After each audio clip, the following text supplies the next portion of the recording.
Martin says, is there much value in Nextdoor as a platform as our tier one link building? I don't know. I've not tested that. Thought about it, but that's one of those things on the wish list that is not top priority. I'd say test it, Martin.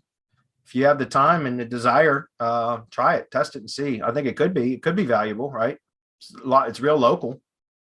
So if you do not have any newer tier one assets you have found to be effective aside, if not, excuse me, if not, do you have any newer tier one assets you have found to be effective aside from the regular syndication properties and cloud hosts?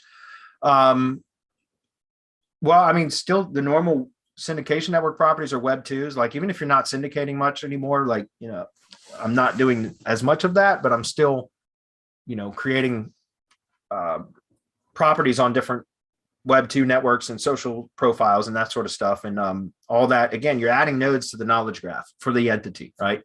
So it's important to do that, brand it, obviously, and then interlink where possible.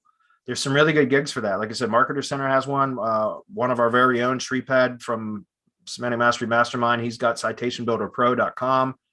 He's got some really good gigs over there now, some done for you services. Like he's got a Web 2.0 blog building service at $79. You get 80 sites, and the interlinks where appropriate, where possible. Does NAP, name, address, phone number. So those are like social citations or non-traditional citations. Those are all great. Those are great types of services to use. In fact, that's what I demoed in the Google Business Profile SOP that I just released to the mastermind last Friday. Was I walked through ordering from his service. So all of those are good. I have some favorites that I like to use, which you guys, anybody has access to the Google Business Process checklist, right? The full SOP is only in the mastermind, but the checklist you can get. Just click the link at the top of the Hump Day Hangouts page. And, over there, I talk about some of, the profiles that I like. Tumblr, Blogger, WordPress, I still like to use those. Blogger, I don't recommend syndicating the Blogger because it'll compete with the original. And I don't like to do that. It kind of cannibalizes the original. But Blogger is still a good site, in my opinion, for posting content. And then, it's a Google property.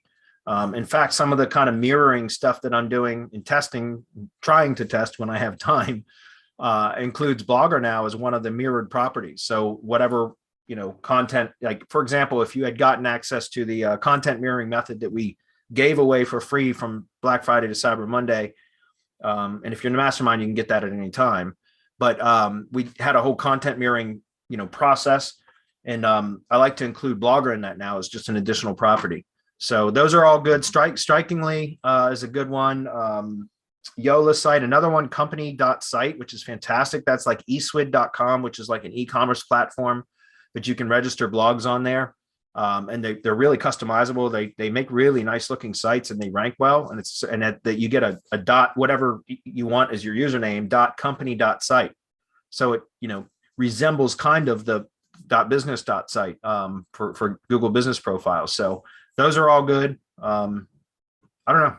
Cloud hosted pages, those are my favorite right now. And also rebuilding aged domains or expired domains. That's a big part of what I'm doing right now. I've gotten pretty good at being able to find expired domains with the appropriate or the perfect topical trust flow categories for whatever project I need them for.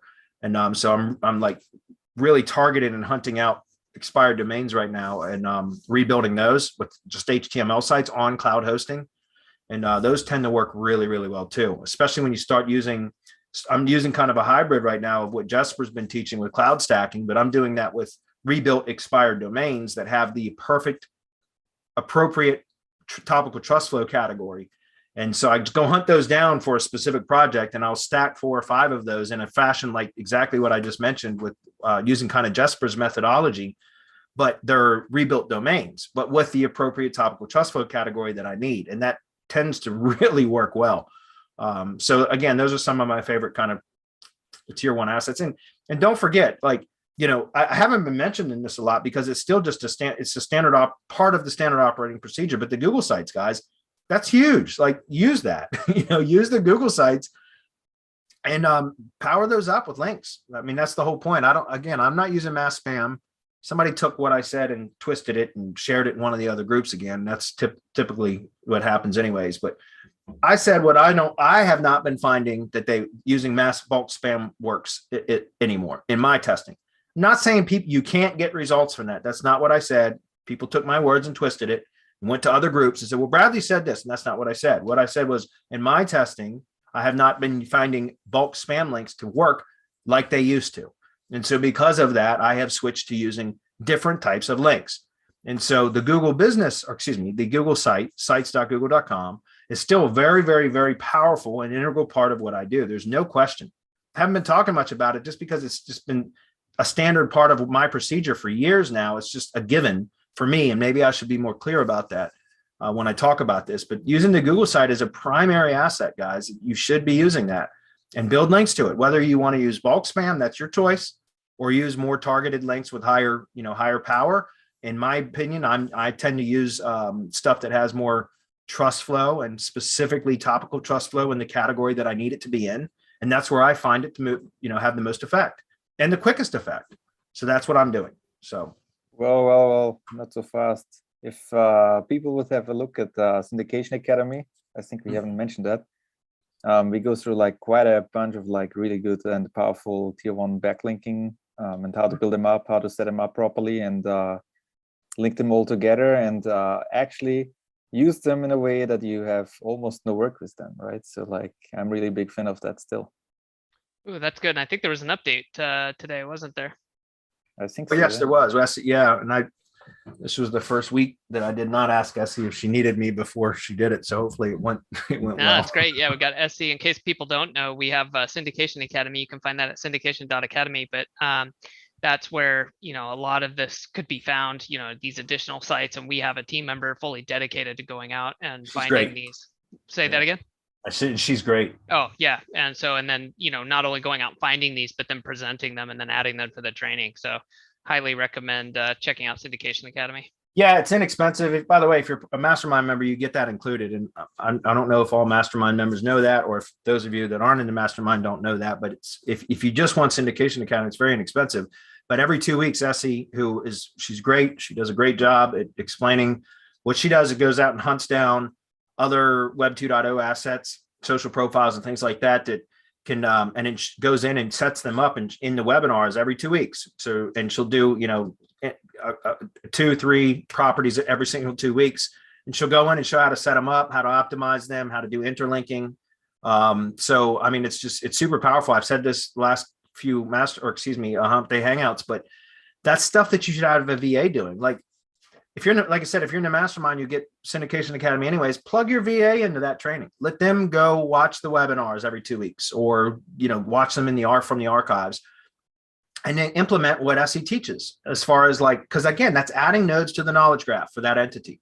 And you just continually build that out, and you do that over time. And again, that's not something that any of you guys should be doing unless you're curious and you just, have the desire to do so. It's stuff you can hire virtual assistants to do. Very inexpensive. They've got the training because Essie provides step-by-step training on how to do that. And all they got to do is follow that. And over time, like I said, you continually add nodes to that knowledge graph, and you reach a tipping point, especially for local. That's pretty much all I do. But you reach it, at some point, that brand, that entity will reach a tipping point where it just, boom, it just takes over the top spot, and it's almost unmovable at that point. And I've seen that time and time again. But it takes work. It's just consistently adding nodes to that knowledge graph, right? Expanding the entity footprint is another way to think about it. And Syndication Academy is great for that. So hopefully that was helpful.